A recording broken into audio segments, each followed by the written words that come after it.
Hi friends, మనకి పగలి రాత్రి కళ్ళకు వచ్చే సింహస్వప్నంలో కళ్ళకు వచ్చే టాపిక్ ఎన్పిఏ. సో ప్రతి బ్యాంకర్కి ఖచ్చితంగా తెలిసిన టాపిక్, కానీ ఎందుకైనా మంచిదని దీని మీద కూడా అంటే దీంట్లో మన కాన్సెప్ట్ కూడా ఉంది కాబట్టి దీని మీద కూడా ఒక వీడియో చేయాల్సి వచ్చింది. సో ఈ ఎన్పిఏ అనేది basically Narasimhan committee recommendations, financial system మీద నరసింహన్ కమిటీ ఇచ్చిన రికమెండేషన్స్ బేస్ మీద వచ్చింది.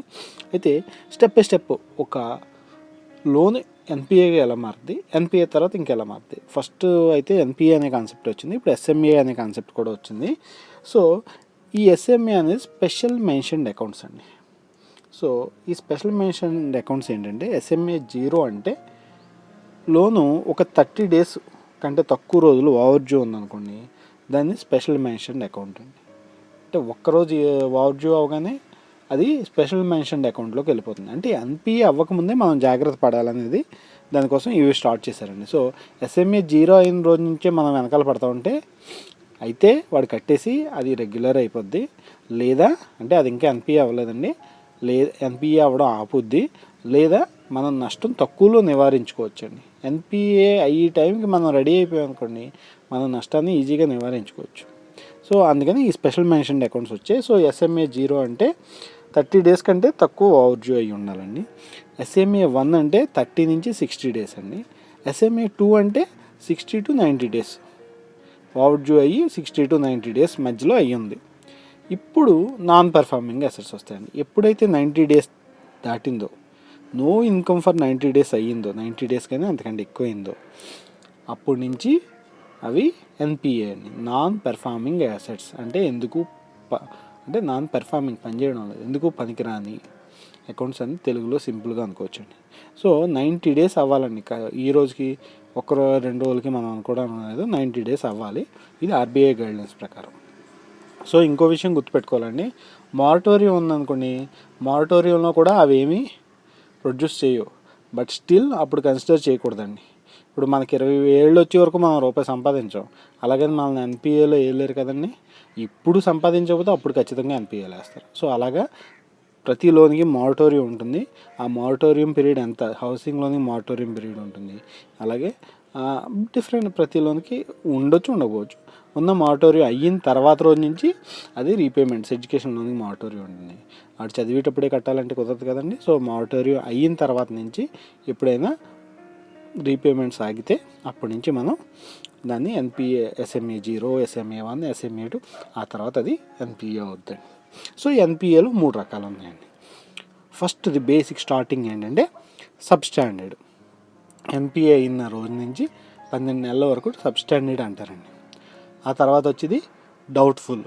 దీంట్లో 12 నెలలు దాటితే 3 సంవత్సరాల వరకు డౌట్ఫుల్ అండి. లాస్ అంటే 3 years తర్వాత అండి.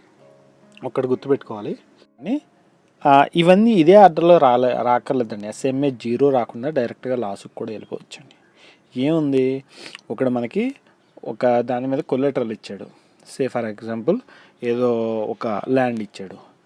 సో రివర్ పక్కన ఉన్న ల్యాండ్ ఇచ్చాడు, రివర్ కోర్స్ మార్చుకుంది, రివర్ ఆ ల్యాండ్ని తీసేసుకుంది. సో మనకున్న కొలెటరల్ రైట్ అవే ఎందుకు పనికి రాకుండా అయిపోయింది.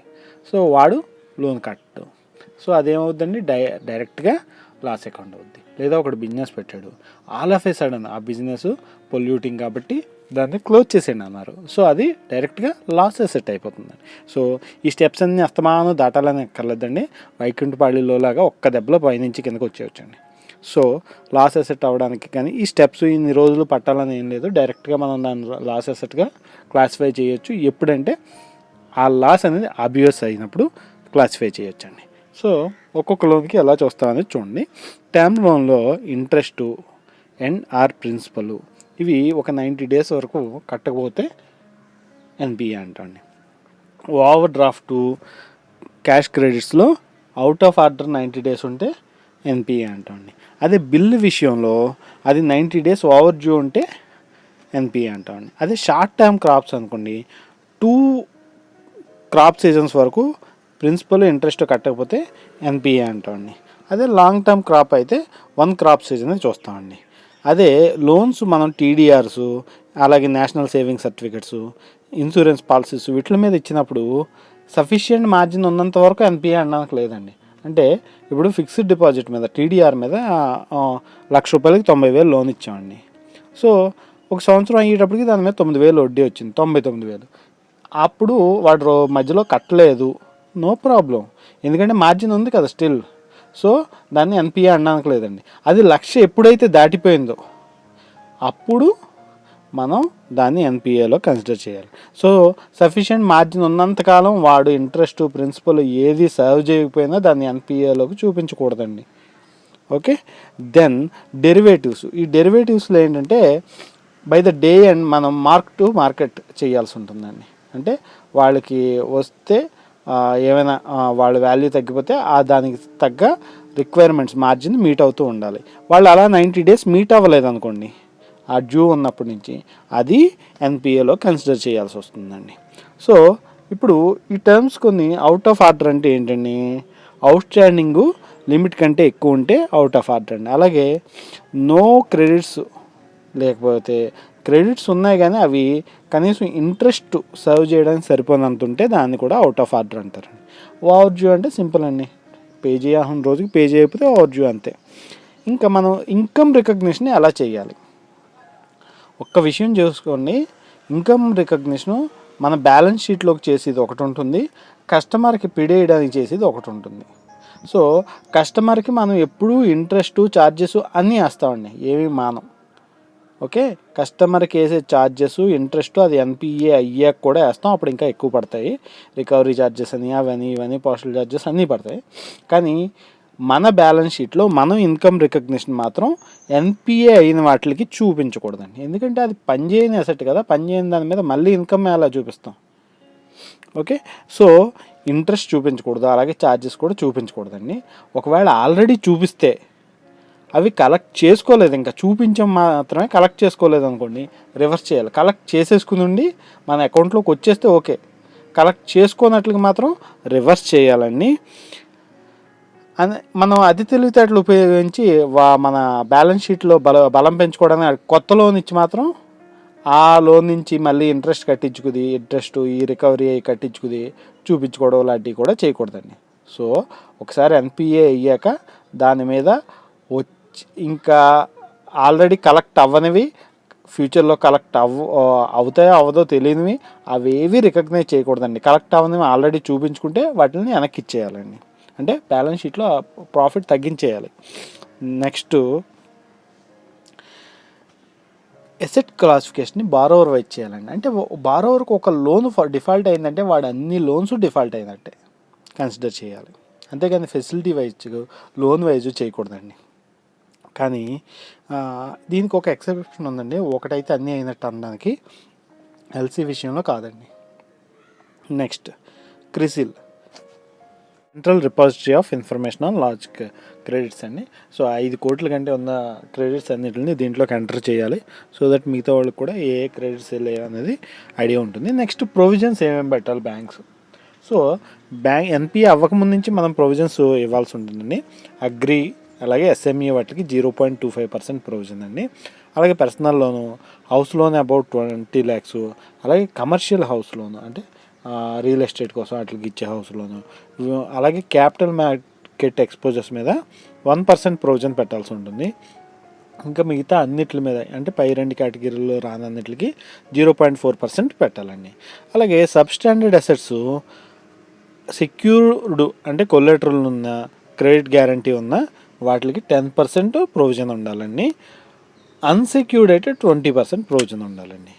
అదే డౌట్ఫుల్ విషయానికి వస్తే సెక్యూరిటీ లేకపోతే 100% ప్రొవిజన్, అంటే మనం 100 రూపీస్ మనం లోన్ ఇస్తే ఆ 100 పోయినట్టు ఆ 100 రూపాయలకి ప్రొవిజన్ ఏర్పాటు చేయాలండి.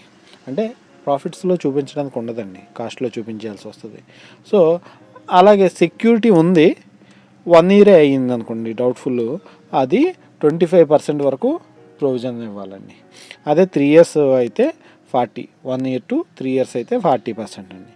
3 years దాటితే 100%, ఇంకా పోయినట్టే వదులుకున్నట్టే. రికవరీ ఆపవండి, మన లెక్కల్లో మాత్రం అలా చూపిస్తాం. లాస్ అనుకోండి 100% ప్రొవిజన్ చేయాల్సిందే. నెక్స్ట్ సిడిఆర్ అండి, కార్పొరేట్ డెప్ట్ రీస్ట్రక్చరింగ్. ఇప్పుడు బిజినెస్లన్నీ కావాలని ఎగ్గొట్టరండి, కొన్నిసార్లు పరిస్థితులు ఇప్పుడు ఎకనామిక్ సైకిల్ ఉంటుంది, డౌన్ టర్న్, రిసెషన్, చాలా కంపెనీస్ ఫెయిల్ అవుతాయండి. అది బిజినెస్ పెట్టిన వాడు తప్పు కాదు. సో మనం అలాంటప్పుడు వాటిని ఎన్పిఎల్ చేసుకుంటూ పోతే ఒకటి ఎకానమీ దెబ్బతింటుంది, రెండు మనకు రావాల్సిన డబ్బులు రావు. సో ఈ పరిస్థితుల్లో మనం చేయాల్సింది ఏంటంటే ఆ అప్పుని తిరగరాయాలి, డెబ్ట్ రీస్ట్రక్చర్ చేయాలి. సో దీనికి జనరల్గా ఒక బ్యాంక్ కాకుండా 4-5 బ్యాంకులు కన్సోర్టివ్గా ఇస్తాయండి పెద్ద పెద్ద లోన్స్. సో ఒకడు తూర్పు అంటే ఇంకోటి పడమర అంటారు, అందరూ ఒక ఏకాభిప్రాయానికి రారు. ఇటువంటి ప్రాబ్లమ్స్ని సాల్వ్ చేయడానికి సిడిఆర్ని ఎస్టాబ్లిష్ చేశారండి. ఇది వాలంటరీ నాన్ స్టాట్యూటరీ ఆర్గనైజేషన్, అంటే గవర్నమెంట్ స్టాట్యూటరీగా దీనికి లీగల్గా ఏమీ లేదండి, వాలంటరీ ఆర్గనైజేషను. సో దీంట్లో వీళ్ళు ఏం చేస్తారంటే ఇది దేని మీద బేస్డ్ అయ్యి ఉంటుందంటే debtor creditor agreement, inter creditor agreement మీద బేస్ అయ్యి ఉంటుంది. దీంట్లో మెజారిటీ అంటే 4-5 బ్యాంకులు ఉంటే మెజారిటీ 75% అంతకంటే ఎక్కువ మంది ఎస్ అంటే ఎస్ అండి, మిగతా వాళ్ళు దానికి ఒప్పుకోవాలి. అంతేగాని నేను ఒక్కడినే ఒప్పుకోనంటే కుదరదండి. ఇది దీంట్లో ఉన్న ఫెసిలిటీ. దీంట్లో 3 లేయర్స్ ఉంటాయండి. ఫస్ట్దేమో సిడిఆర్ స్టాండింగ్ ఫార్మ్ అండి. దీంట్లో అన్ని బ్యాంకులకు సంబంధించిన చీఫ్ ఎగ్జిక్యూటివ్స్ ఉంటారండి, ఫైనాన్షియల్ ఇన్స్టిట్యూషన్స్, షెడ్యూల్ బ్యాంక్స్, ఒక RRBs, cooperative banks, non bank finance companies తప్ప మిగతా అన్నిటికి సంబంధించిన వాళ్ళు చీఫ్ ఎగ్జిక్యూటివ్స్ ఉంటారండి, సిఇఓస్. అలాగే ఇది సెల్ఫ్ ఎంపవర్డ్, దీనికి రూల్స్ రెగ్యులేషన్స్ ఇదే డిసైడ్ చేసుకుంటుంది, గవర్నమెంట్ ఆఫ్ ఇండియా నుంచి ఏం రావండి. నెక్స్ట్ది ఈజీ ఎంపవర్డ్ గ్రూప్ అండి. ఇది ప్రతి కేస్ టు కేస్ బేసిస్ మీద ఫామ్ అవుతుందండి. సో ఇది సెకండ్ టైర్ అండి. దీంట్లో ED level representative of IDBI, Industrial Development Bank of India, అలాగే SBI, State Bank of India, అలాగే ఐసిఐసిఐ, మూడిట్ల నుంచి 3 రిప్రజెంటేటివ్స్ ఉంటారండి ఈడీ లెవెల్లో. ప్లస్ ఏ బ్యాంకుకి అయితే ఎఫెక్ట్ అయిందో ఆ బ్యాంక్ నుంచి కూడా బ్యాంకు ఫైనాన్షియల్ ఇన్స్టిట్యూషన్స్ కూడా ఈడీ లెవెల్ రిప్రజెంటేటివ్స్ ఉంటారండి. అంతేగాని మళ్ళీ మేనేజర్ని పంపించడం కుదరదండి, ఈడీ లెవెల్ రిప్రజెంటేటివ్స్ ఉంటాయి. ఇంకా థర్డ్ లెవెల్ ఏమో సిడిఆర్ సెల్ అండి, వీళ్ళు పై రెండింటిని అసిస్ట్ చేస్తారండి వీళ్ళు చేసే మొత్తం పని. సో దీంతో మనకి ఈ ఎన్పిఏ అనే కీ కాన్సెప్ట్ అయిపోయిందండి. దీంట్లో ప్రతి కాన్సెప్ట్ని మీరు కాస్త జాగ్రత్తగా గుర్తుపెట్టుకోవాలండి. ఏమైనా సందేహాలు, సలహాలు రెండిట్లో ఏదన్నా జస్ట్ ఓ మెసేజ్ డ్రాప్ చేయండి. Have a great day. Thank you.